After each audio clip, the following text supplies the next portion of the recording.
Hi, my name's Russell Spatz. I'm an alcoholic. I haven't found enough to have a drink since January 25th, 1981, I think. And so I may have a little advantage here, and here's the only advantage I have. It's nothing. I'm an alcoholic. Which means I'm a little crazy. Well, I'm really crazy. Even after, I'm in my 44th year. But the good news for me, which may not apply to any of you, is I'm senile. So even though I'm crazy, I have an alcoholic brain. It doesn't really function well. I don't remember crap. I don't remember anything. And 90% of the stuff that goes on around me goes real past me. You know what I mean? I don't even notice it. My wife just the other day, the lovely Diggy. I do. Yeah. She stood in front of the TV set, put her hands on her hips, looked me in the eye and said, "You don't listen to a word I say." And I'm thinking, what a strange way to start a conversation, Did I tell you this is true? My wife took me to have my hearing checked. This is not like a joke, like I'm making this stuff up. This is my life, to have my hearing checked. And the doctor told her, he says, his hearing's fine. He says, how come he doesn't seem to respond? He says, selective hearing. Which did not help me at all with then she thought I had dementia, which I do, but I glorify in my dementia. I've worked 40 years to have dementia. Dementia has been very, very good to me. And I actually called it emotional sobriety, but my wife says it's dementia. There's nothing going on. It's like I told you last week when that guy said, "Do you ever meditate?" I said, "Yeah, when I'm not talking to you." There's really nothing. I leave here, there's nothing going on. When I stop this thing, there's nothing going on from the time I get here until the time I go home, except looking at the traffic lights. That's it. It took a long time to get that way, because I used to, whereas you guys, now, one of the problems with alcoholics is you guys are as alcoholic as I am, but you're like awake and aware, You have a functioning brain, which is a problem, because the real disease centers in our mind, not our body. And are you guys having fun yet, sober? Are you having a good time? Are you being rocketed into the fourth dimension of existence? I hope nobody here is experiencing anxiety. Nobody here has ever worried about money or financial insecurity. Hope nobody here finds themselves waking up at 3 o'clock in the morning worrying about anything. Hope you guys are sort of like being rocketed in the fourth. I was 10 years sober and I was suicidal and I was doing everything in alcohol. I like that part of the book. The book was written, I think the book is amazing. There's no question Bill Wilson had nothing to do with it, but listen, I love Bill Wilson. He's great. He's an alcoholic. He's crazy like me, but let's face it, 3.5 years, I was barely tying my shoelaces at 3.5 years. Sobriety writes this book, but of course at that time, for Dr. Bob, the good old timers, they stole everything from the Bible, the good book they called it, but there's a couple of things in the book that, now I want to tell you something. This is my experience. You understand? It's not your experience. This is, they say we get a new perspective on things by repeated humiliations and the final crushing of our self-sufficiency. My sponsor used to say to me when I first came in, he said, "Russell, when a man with experience meets a man with money, the man with experience will walk away with the money, and the man with the money will have walked away with an experience." So you would be surprised, or maybe not that surprised, how living life on life's terms and experiencing life sober, without any anesthesia, without drinking or anything like that, can change your ideas about a lot of stuff.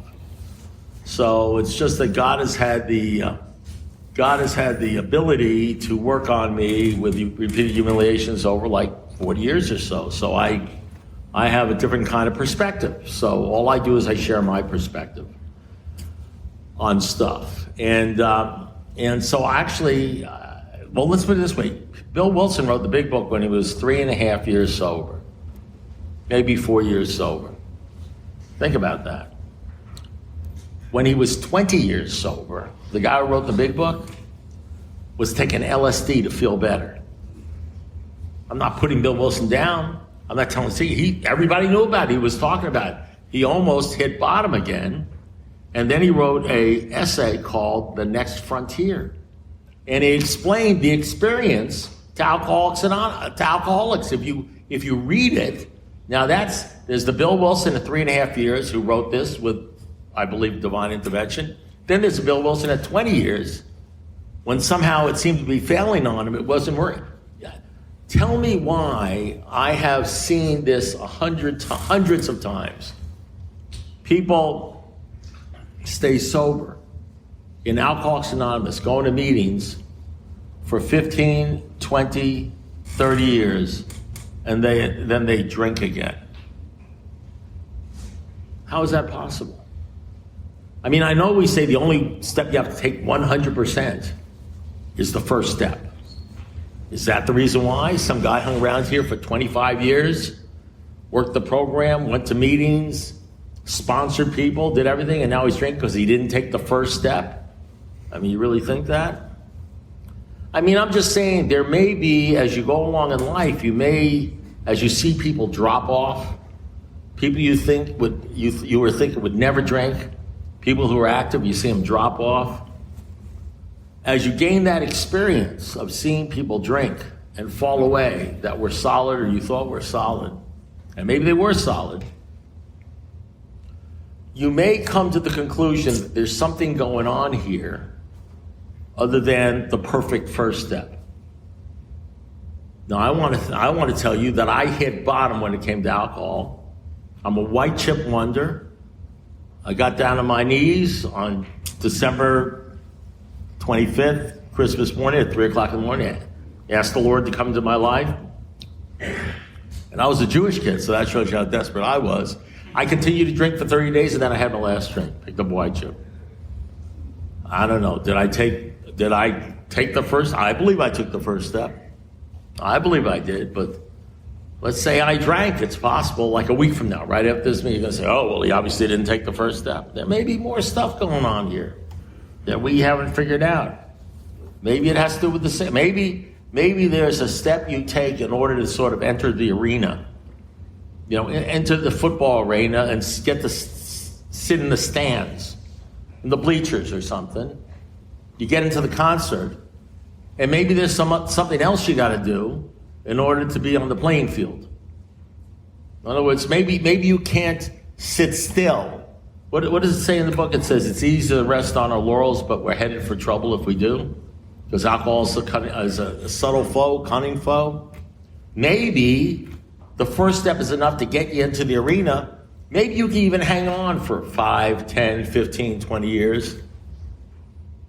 But if something else doesn't kick in, maybe you're just playing for time. You know, I don't know.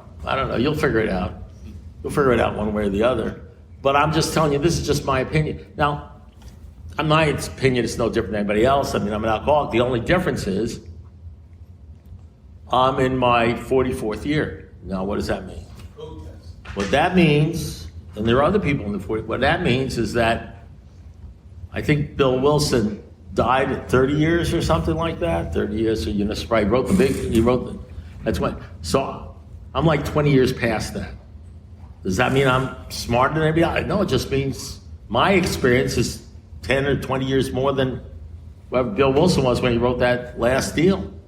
Because I'm not perfect, I'm not bragging, I'm just saying maybe in that 20 years I've seen stuff that other people haven't seen. Maybe I'm probably missing a lot of stuff, you know. For instance, so I look at the book and I'll there's a statement in the book.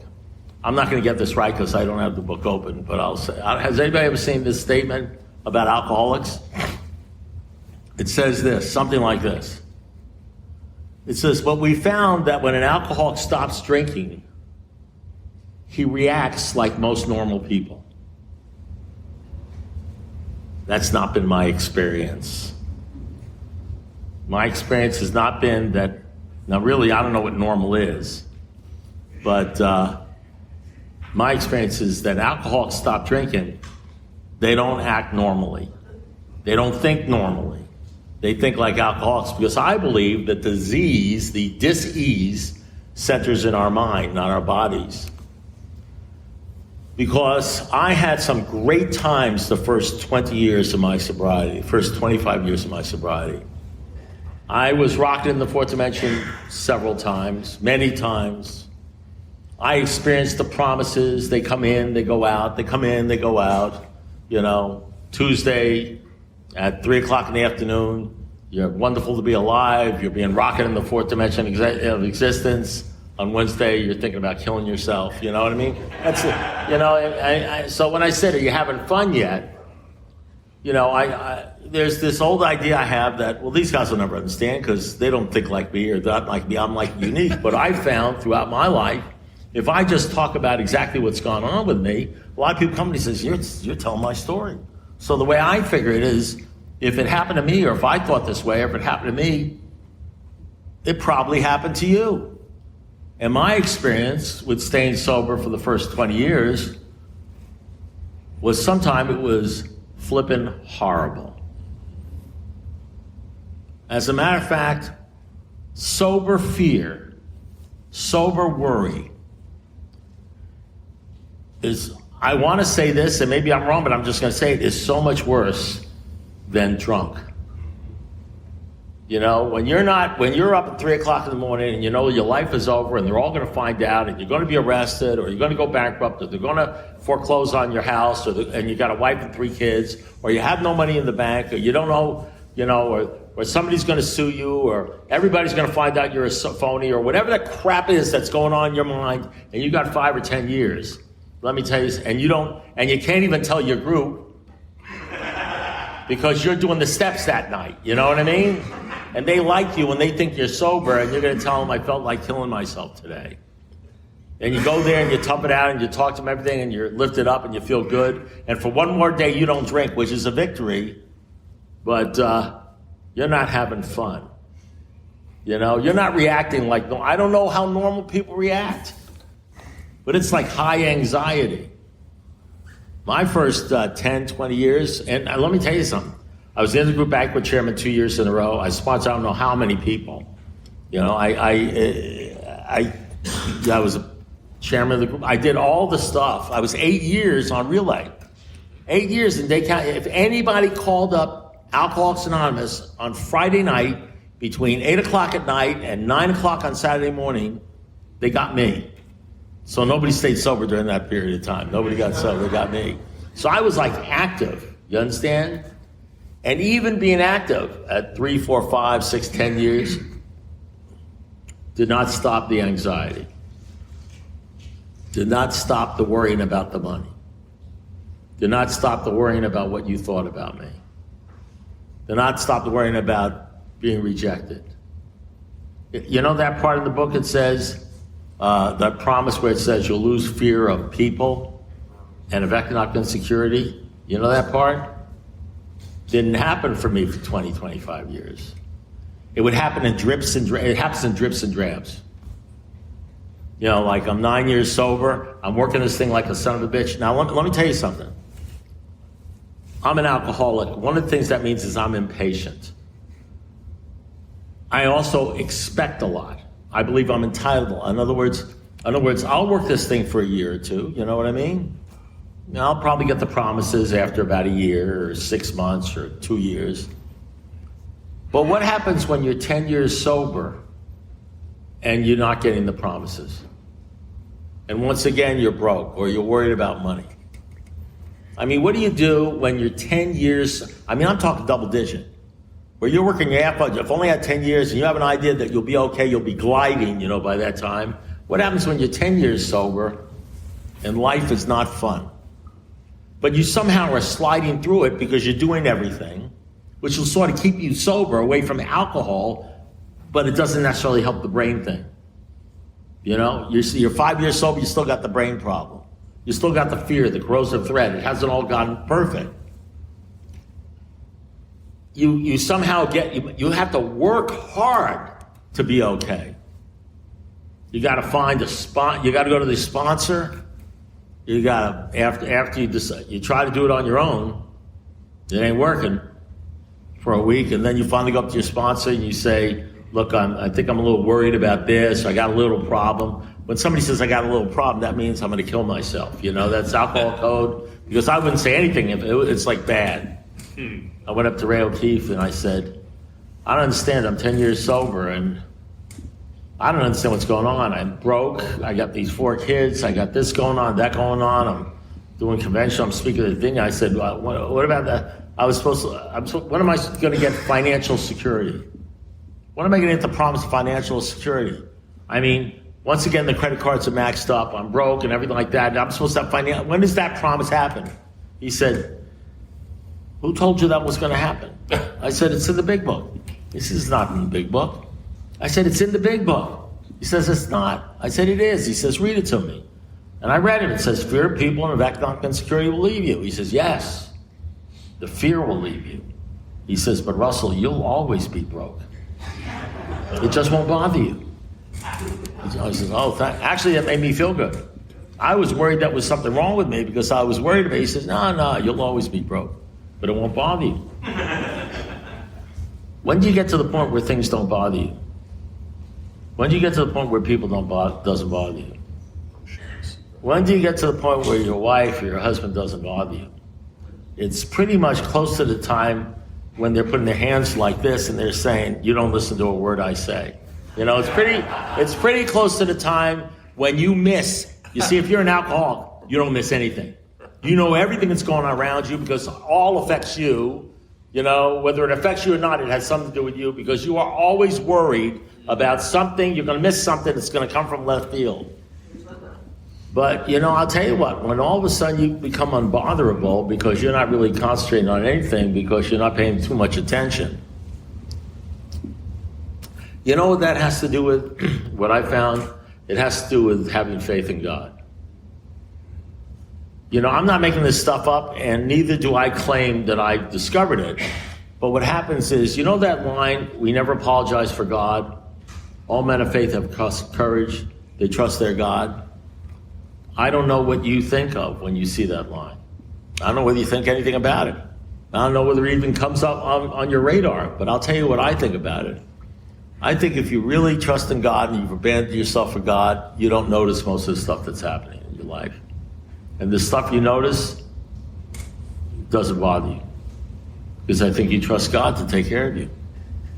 You actually believe that that God's will never take you anywhere where His grace won't keep you. What would life be like if you truly believed in God and you believed something like, how about this line? Even things that happen are bad will somehow lead to good. All things work for good for those who love the Lord. What if you actually believe that stuff? Now, not just give it lip service. There's a lot of people that say they believe in God, but saying you believe in God doesn't really mean much. It talks about it in the 7th step. It says your faith can be barren. Saying you believe in God is the easiest thing in the world. Getting down on your knees and saying the 3rd step is the easiest thing in the world. The question is, what happens when it's 3 o'clock in the morning and you have no money in the bank and you have 4 kids? That's when you find out about what kind of belief you have. How's it playing out in your life? Because real true belief in God and believing what He says has to do with commitment. So my sponsor once, when I got sober, one of the things I say about John Wayne is John Wayne has this line, life is tough. Am I the only one who came to I came to my senses one day. I don't know whether it was 3 months or 10 months or whatever sober I was, because you go through a honeymoon period where you can't even believe you're not drinking and you love the group and you love everything. But somewhere along the line, you figure out that life is difficult. Has anybody found life difficult? So, I understand the drinking is great and the meetings are great and it's good to go to the meetings and you can sort of handle it better, but it's still difficult, isn't it? You know, I mean, the bills don't stop. You know, the sons of a guns, you know, that are beating you down, they don't stop. I mean, the world is like a mess. I mean, it's difficult, right? So the bottom line is that I found life is still difficult. You know, you don't get a pass just because you're not drinking or even going to meetings. You know what it does? It helps you combat the fear. It helps you combat the loneliness. Helps you combat helps you combat the alcoholism. But it's not like it doesn't seem like it's a permanent deal, because then the horror comes back and the loneliness comes back and the fear comes back, you know? You can do the steps until the cows come home. And what it only seems to do is sort of like keep you from not drinking or killing yourself or maybe possibly doing stupid stuff. I mean, that's what John Wayne said. Life is tough, and if you're stupid, it's even tougher. And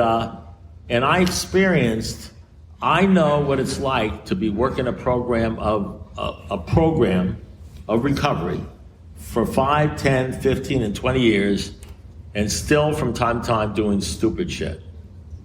You know, doing stuff. I know what it's like. I became an expert in making amends. Because, I mean, really,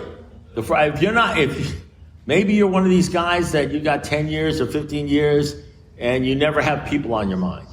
You never feel guilty. You never feel stupid. You never worry about what people are thinking about you. You never worry about something you did or something you said. Maybe you're that's great. You know, that's not me. You know, I was constantly, even though I worked, you know why I became so good at working the steps? Because I had to. You know why I became so good at working the 10 step? Because I had to. Because I could not live with the possibility that you thought I did something stupid or you were thinking bad of me. I had to learn. I couldn't stand it. You know that spiritual axiom of the 10 step? You know, whenever you're disturbed, no matter what the cause, there's something wrong with you. I found, at least for the first 20, 25 years, that there were many times that I would get disturbed. Maybe I'm the only one here who's got disturbed. Y'all ever get disturbed about anything? It's not fun, is it? To be disturbed, to be walking around with people on your mind, living rent-free in your head. You ever been disturbed about something in your life for more than an hour? You ever been disturbed about something in your life for more than a week? I mean, you ever find yourself thinking about something over and over again? And you say to yourself, man, I got to stop thinking about this. I've been thinking about this for a week or 2 weeks. You ever have that happen? You know what that is, by the way? That's alcoholism. That's alcoholism. When you're thinking the same crap over and over again, negative crap, and you know what that negative crap will do? And sometimes you go for a week and you're thinking about something you did and how bad it is, and you know something? You mess up in another way. Now you got like 2 things. Now you got 3 or 4 things. And then sometimes somebody just looks at you funny and you mouth off at them or something. I mean, it's like your attitude. You start doing stupid stuff. You start doing stupid stuff today. You say something stupid today, or I don't know, I don't react to things. I overreact. You overreact to something now because of something that happened 2 weeks ago. I mean, life is tough for an alcoholic, even if you're going to meetings. You got to really learn how to do that 10th step. You got to really learn how to do that stuff. If you're lucky, and this is something that happened to me, and I don't know why it happened to me, you start absolutely believing that whenever you're disturbed, no matter what the cause, there's something wrong with you. No matter what the cause, there's something wrong with you. That you're insane. You absolutely believe that. Because sometimes what happens with alcoholics like me is if I get disturbed, my first thought is, you're an idiot. If my wife was just acting differently, if she didn't do this, if she didn't do that, if you acted differently, I'd be okay. I mean, the idea that there's something wrong with me, especially when you actually do something stupid, you know what I mean? Never occurs to me. How do you go from there, okay, being pissed off at other people and mad at other people and holding bitterness in your heart to other people, to a point that even when somebody does something stupid or bad, You don't even think about them. You say, why is this bothering me? How do you get to that point where it happens automatically? I'm not saying you go for a week and then you finally get on your knees and you talk to your sponsor and you write down the 10-step inventory and you see this and you forget what they did, where you go wrong. You go through this whole long, crazy thing with the steps and the inventory and the thing and 10 years, and then you see it and then you forget it and then you turn it over and now you're okay after a week and a half. Now you're not worried about the money. Now you're not worried about the person. Now you're not worried about what they think about you. I mean, it's tough living life as an alcoholic. My sponsor used to say to me, I've shared this before, he said, why do you do the stuff you do, Russ? He's talking to me like when I'm 5 years. Why do you do the stuff you do? Why do you say the stuff you do? Why do you act like you do? And I would say, well, that's just my personality. And it was, I guess. He says, that's not I have an alcoholic person. That's my personality, you know? And he said, well, Russ, your personality's killing you. So, I mean, you know, you're in AA and you think it's the drinking, and it's not the drinking. It's your personality. You got to get rid of it. You know, so then you say, well, how do you do that? You want to know how you do that? You can't. You can't. You can't get rid of it. You can't get rid of it. You can't get rid of your defects. That's why they say we humbly get on our knees when we ask God to remove it. You don't conform yourself to your old personality. You become transformed. You know who does that? God. You know why? Because he has all power.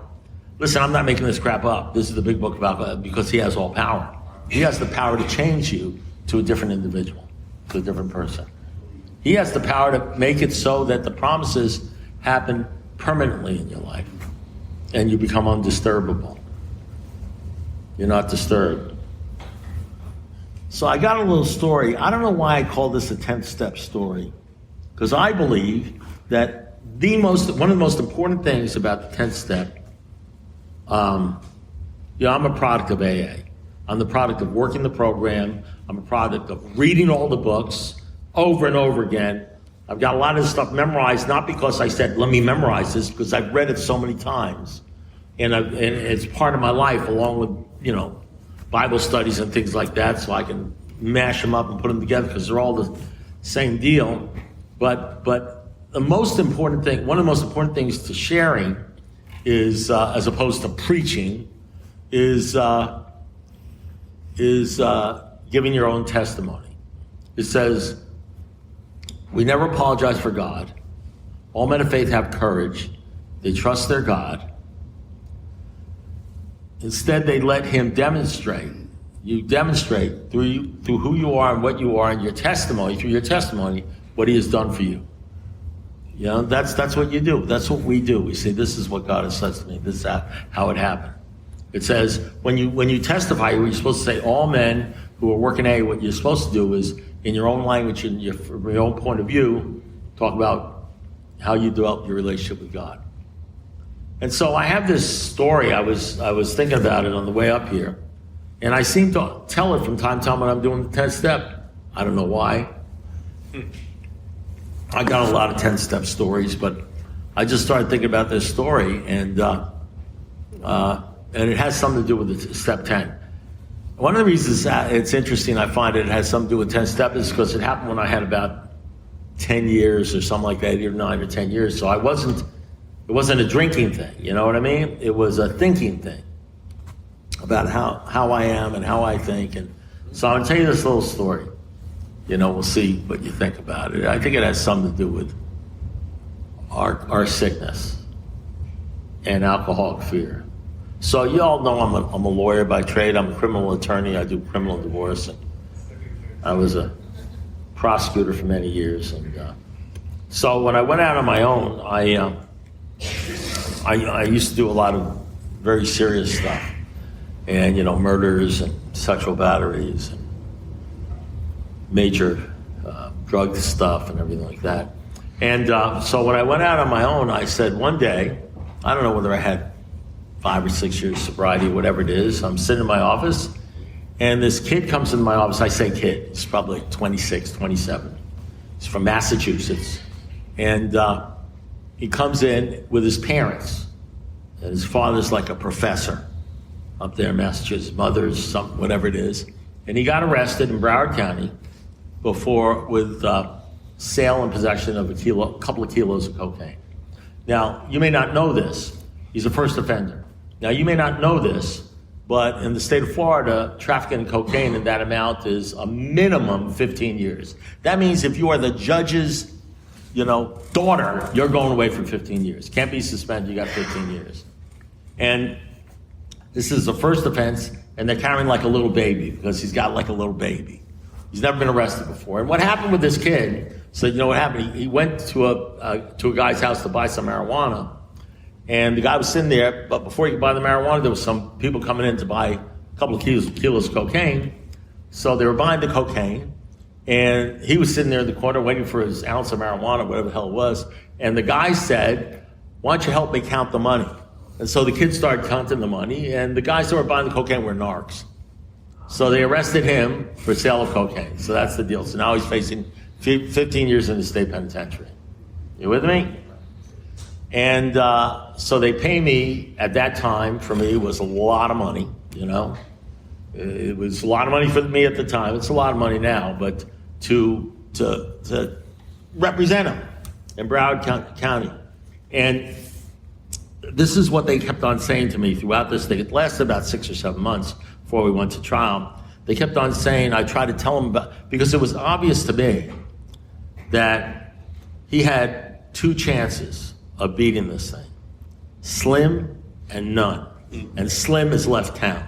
You understand? I mean, he's left town. I mean, he's there. They don't even need fingerprints. They got his fingers, you know what I mean? On the cocaine, counting the money, everything like that. He's going away. 15 years. So now I get all this money, and I'm going to represent him. I'm going to do the best job I can, but I know at the very end of this deal, these parents he's going to be standing before a judge. The judge is going to say, that's 15 years, 20 years, go away, and my life is over on the planet. That's the deal. So, so that's, I know the big book says, and we stop fighting everybody and everything, even alcohol. But let me tell you something. In my game, all I do is fight somebody. If I ain't fighting people, if I ain't battling people, you know what I mean? The worst kind of people, lawyers, you understand what I'm saying? If I ain't fighting, I ain't making any money. I'm starving, okay? So we get before a judge, and the judge is Judge Dan Futch. Now, you guys don't know who Dan Futch is. Maybe some of you do. He's not. I think he's passed away.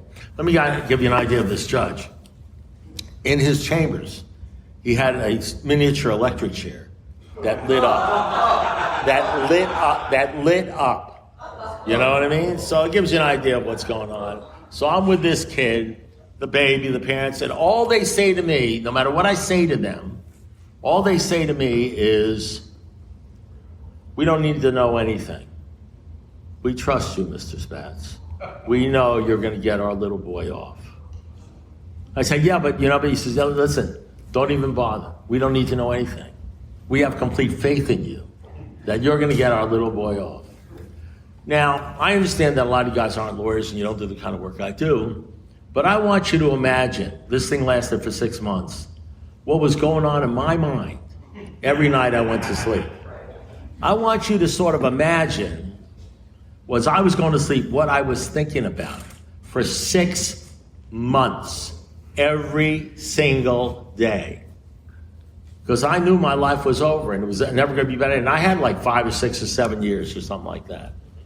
Now, even though I couldn't talk to anybody in AA. I couldn't talk to anybody. You know why I couldn't talk to anybody? Who could I talk to in AA? You guys aren't criminal defense attorneys. You couldn't possibly understand what's going on.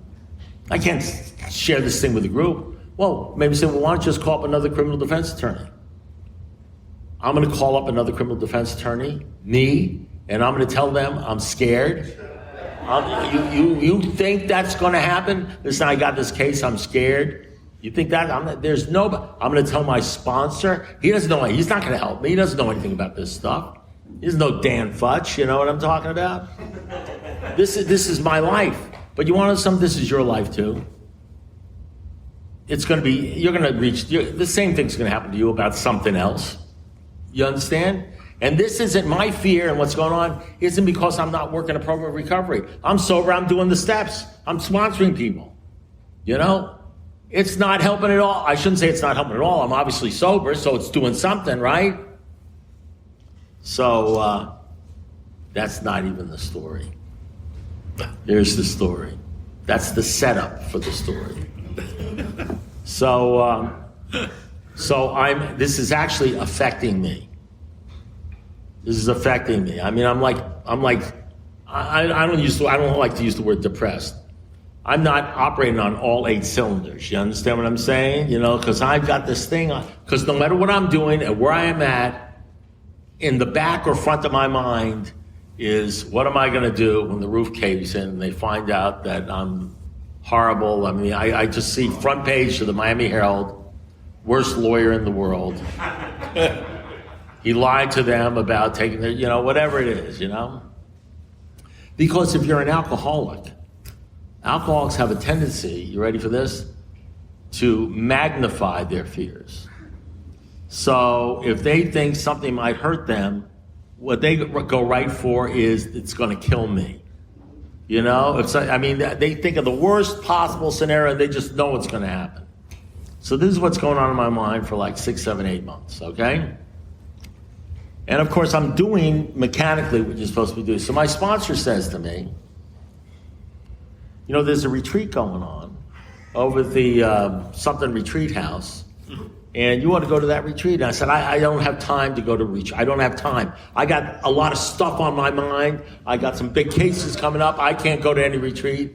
And one day he pulls his car in and he says, come on, we're going to retreat. I said, Bobby, I can't go to retreat. You understand? I got a lot of stuff going on. I got things I have to prepare for. I'm busy. I got things I got to do. And my wife is right behind me and she's got my suitcase. And so he says, get in the car. So he drives me over to the retreat. And the retreat is being run by a Jesuit priest. I don't know whether you know anything about Jesuits.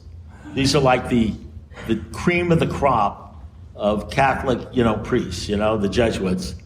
And he's a Jesuit priest. Now listen, his name is Father Al Grau. He's passed away, he's with the Lord. Father Al Grau. And I want you to imagine this. He's my age. He's my age at that time, like 75. He's 40 years sober in AA, okay? He's a Jesuit priest. He's a war hero of one of the survivors of the battle of the march, the 1,000-mile march. He's got a PhD in psychology, and he runs the Palm Beach Institute clinic, or whatever it is, for alcoholism and drug addiction. In other words, next to Jesus, you understand? Next to God, he's got everything. You know what I mean? He's got everything. This is the man. You understand? Catholic priest. You can talk to him. You can't tell anybody. PhD in psychology. He is the guy, runs the Palm Beach, 40 years, So I'm sitting there, and I'm looking at him, and I'm saying, this is the guy. That's the guy. I can tell this guy will understand. This is the man that I can tell, and everything will be okay. And I'm like jonesing to tell this guy everything. Now, at the end of retreats, I don't know if you guys ever been to a retreat, you can sign up and talk to the retreat master, the retreat master, the guy. So I put my name down there because I want to talk to this guy, because I'm like, I just can't wait to get in there and tell them how my life is over and I'm done. I don't know what to do and everything like that. And so the day comes where I walk in and I see Father Al Grau.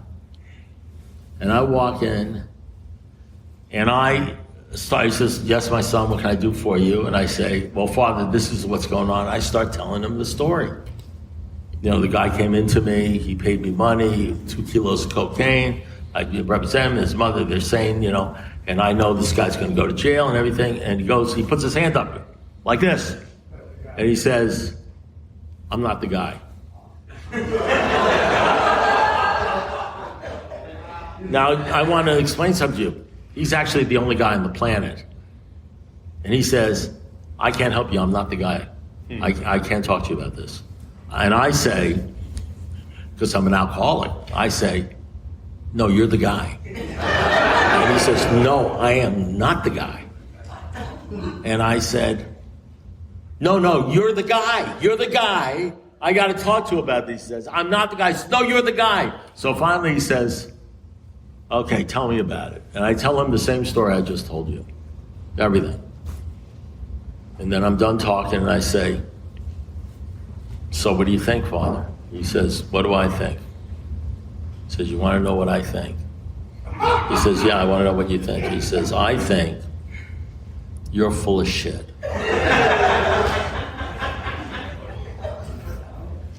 I said, you represent people like this for money? This is what you do for a living? That was the good part. It got really bad after that. And then for 20 minutes, he just beat the living crap out of me. See, let me tell you what I didn't understand about Father Al Grau at the time. What I didn't understand is he ran the Palm Beach Institute. And one of the things the Palm Beach Institute was specialized in is something called cocaine babies. And so when he went to work, he would say all these babies that were shaking because of cocaine overdoses. You understand? So when he said, I'm not the guy, that's where he was coming from. I'm not the guy to hear this thing. You understand? And he just beat the living crap out of me. And then as I was lying there on the ground, bleeding, he said this is what he said to me. He says, let me tell you something. If this man goes to jail, he's not going to be going to jail because you're a bad lawyer. He's not going to be going to jail because you did anything wrong. He's going to jail because he did something wrong. And it's a consequence of his action, and you have nothing to do with it. You understand what I'm saying? In other words, he said it with authority in such a way. He said, you have no right to feel guilty about anything he did. You give him the bench, he goes to 15 years because he deserves to go to jail for 15 years. And so I walk out of there. Now remember, I'm an alcoholic. What do I got, like 5 or 6 years? I'm an alcoholic. And I walk out of there and I'm thinking, this is what I'm thinking. I'm writing the Pope on this son of a bitch. I said, I'm not Catholic, but I know what they're supposed to do. They're supposed to say 3 Hail Marys and do some of the rosaries and pray to God. They're not supposed to say you're full of shit. I know that. I've watched enough movies. Catholic priests do not say in confession you're full of shit. You know what I mean? This guy's got to be defrocked. He is crazy. I'm literally stopping people as I'm walking to my room. I'm stopping them as I'm walking to my room, and I'm saying, listen. Don't go see the priest. He's crazy. I must have stopped about 3 or 4 days. The priest is crazy. Don't go see him. So I go into my room. If you ever been to a retreat, a monastery, you know, that kind of thing, you got like a bed, you like have a desk, and there's a cross above the bed. That's it. You know what I mean? No pictures or anything. If you're lucky, maybe you get a picture of Jesus. Maybe, you know what I mean? So the bottom line, so I'm sitting there in my bed, and I'm going through, you ever go from with this? He said this, and I said that, and he said this, and I said that, and he said this, and I said that. I'm having the argument with him, and all the stuff I should have said to him, but I didn't say to him. You know what I mean? That son of a gun, and all that stuff, and I'm going crazy. And then all of a sudden I heard this voice. And you know what the voice said? It said, maybe he's right. And the next voice I heard is, he is right. This son of a gun came to me after he did this thing. I didn't do anything. And I'm doing the best job I can. If he goes to jail, he goes to jail. And my whole life changed. My entire life, something that had been bothering me for 6 months was lifted, never to come back again. And my entire attitude about my life and the people I represent changed. People come into my office and they tell me about this horror story about the case. He says, what do you think? I said, I think you're going to jail for the rest of your life. I think you're going to jail. He said, well, wait. I said, look, I'm just telling you, here's the facts. You're going to jail unless a miracle happens. We can do this, I'll do the best job I can for you, but I refuse to accept their bullshit. You understand what I'm saying? I refuse to accept, I could talk about this is how we can do it, and this is what we can do, and here's my strategy, and but let me tell you something. I can't guarantee anything. If they got evidence against you, it might go to jail. Somebody pulls this crap on me, I don't really want to know. You know anything? No, you're going to know every single thing about your case. You're going to know everything about your case. You know, everything that happens in your case, you're going to be consulted. You know? You don't want to know anything about your case, you got to find a lawyer. I'm going to tell you everything about your case because we're going to have to make decisions together. And I don't want any of this crap. Well, I didn't know. My lawyer didn't tell me, because I get guys that have lawyers like that. You know what I mean? Because they don't want it. You know, I won't allow that to happen. That's the deal. And that's the deal. Now, that's the kind of stuff. Oh, by the way, when I went back to for the last session, Father Al Grau, he was talking to people, you know what he was talking about? I'm there for the last session, and all of a sudden I have this epiphany, you know. My whole life has changed. I realized he was right, and he really helped me out. And he says, I want to talk about gossip. And I said, oh my God, because I figured maybe somebody told me, you know, there's this guy going around saying, don't go to the crazy priest. You know, it's like just killing me, you know?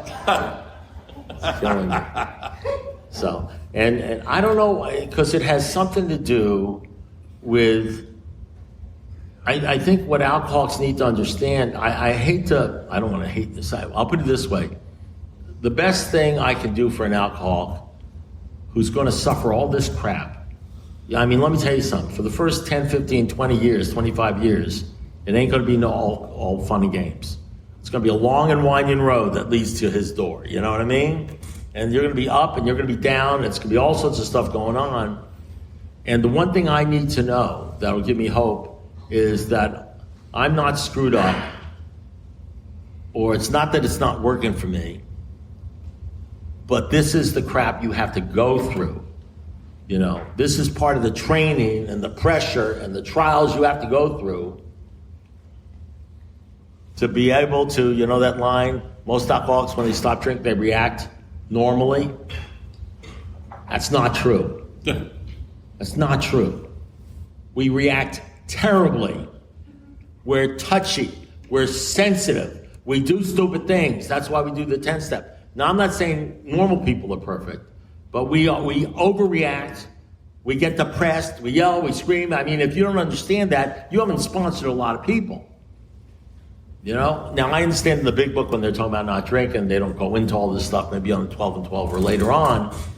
But if you're in here and you got 11 years, you got 12 years or 15 years or 5 years, and your thought life is all over the place and you're sort of crazy, well, listen, you're doing great. If you're not drinking, you're doing great. Let me tell you something. I want to tell you something. You're normal. You're normal. You know? Don't look at me and say, well, things don't bother him. Say, how come I'm not like that? You know? Well, I wasn't like that. I was a basket case. And that's why you need to be able to have all these tools and faith in God in order to be able to be rocketed off of that thing, like we were talking about before, and get to a point in your life where stuff really doesn't affect you that much. You may never get perfect. I'm not saying I'm perfect at this, but there's a big difference between having a little anxiety once every 3 weeks for 5 minutes, you know, and living a life filled with anxiety and worried about stuff like that. You know, and part of it is two things. Number one, the two things, because I talk about the end reason. I don't have to tell you how to do a 10-step. You've done a 4-step, you just continue to do the 4-step. You know, you continue to do that. Why does this bother me? Why did Al Grau bother me? What did he say? What did he do? What does that affect? Forgetting about what he did, you know, what he did. Where was I at fault? I wasn't even listening to him. I was just, you know, where am I at fault? I mean, you got to be able to keep on doing this stuff. You know, this 10-step stuff and everything like that. You know, and it's going to happen. But the truth of the matter is, the two things that you need to know about the 10-step, which will happen to you if you do this thing. And this is the thing, this is why people, if you understand these things, people drink because of, I believe, you know, who knows, there may be many reasons. Number one, you absolutely, totally believe and commit yourself to the statement, whenever I'm disturbed, no matter what the cause, there's something wrong with me. Just what, there's something wrong with me, and it's fixable. Just like the drinking was fixable, the thinking is fixable. Because if you keep on thinking about the person that hurt you, you'll never be fixed. and you'll be destroyed. But if you recognize that you're screwed up, why does this bother you? And you get your eyes off of that, it's straight out of the Sermon on the Mount. Don't look at the other person, look at yourself. Where you went wrong, and you do what you have to do to try to find out. You make the list, you do the thing, whatever it is, you make the amends, you know what I mean? You work on yourself, you'll change. All of a sudden that person won't disturb you anymore, you won't be disturbed, and everybody else who's like that person won't disturb you. There's some people, I have a strong personality.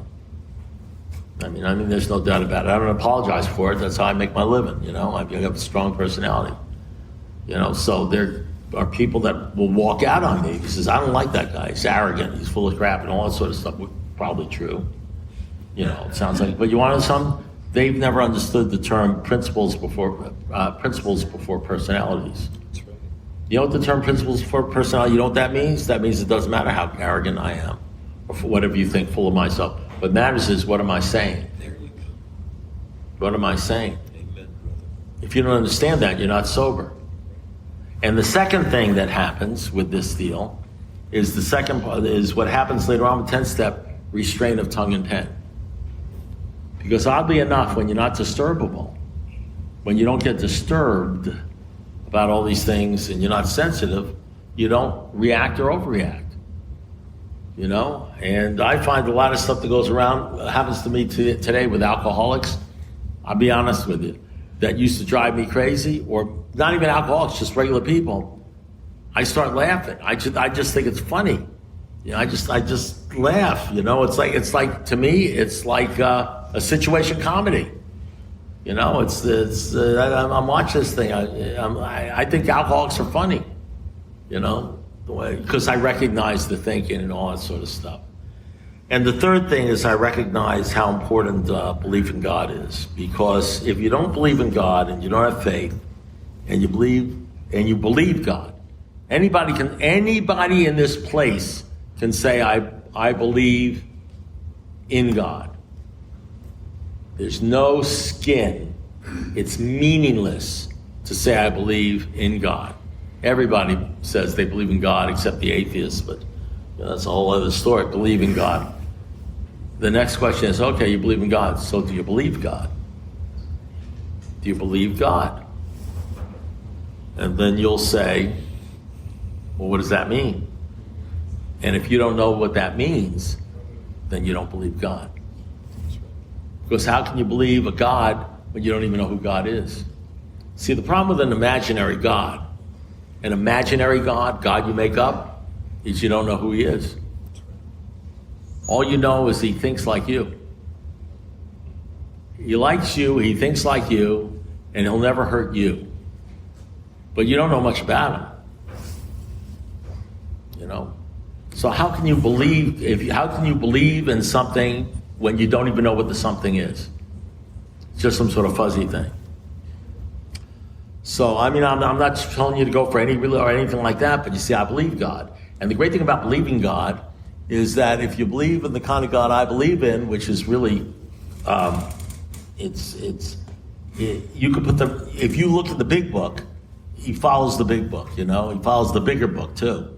Like, for instance, my God says all things work for good for those who trust the Lord, trust him. You trust him, it's all good, no matter how bad it looks. So I believe that. So when they told me I had cancer, I've had cancer twice, and now I'm fixing to go for another thing going on with the cancer thing. When they told me that, I didn't get depressed because I figure somehow that's for the good. I believe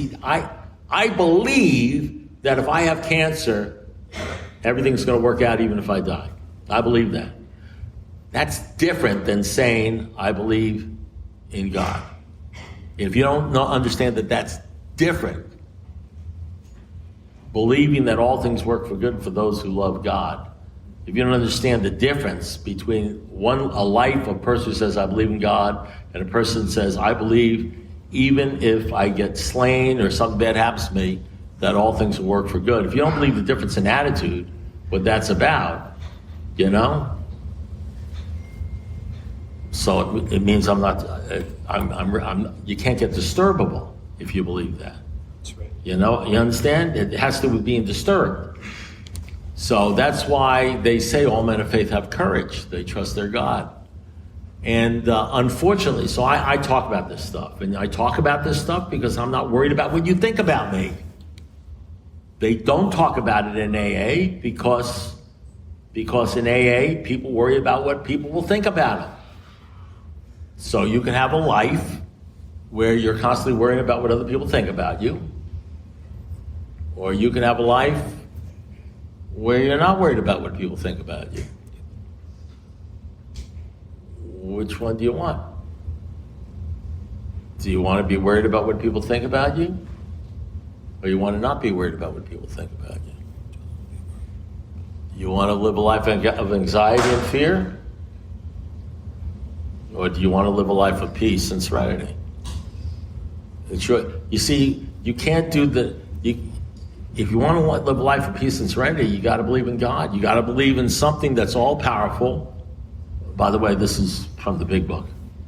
So if you want to call up New York and say, he's saying stuff that's in the big book and it's bothering me. You know what I mean? If you want to believe that God is everything or he's nothing, and there is one who has all power over death, power over everything, and he's telling people that in AA meetings, you know, but I can tell you this, Dr. Bob wouldn't be surprised Dr. Bob would not be surprised at anything I'm saying. Dr. Bob would not be surprised at anything I'm saying. Because this is what he believed in. Well, I've gone about 2 minutes over, and we know nobody gets saved after 1 hour. So thank you very much.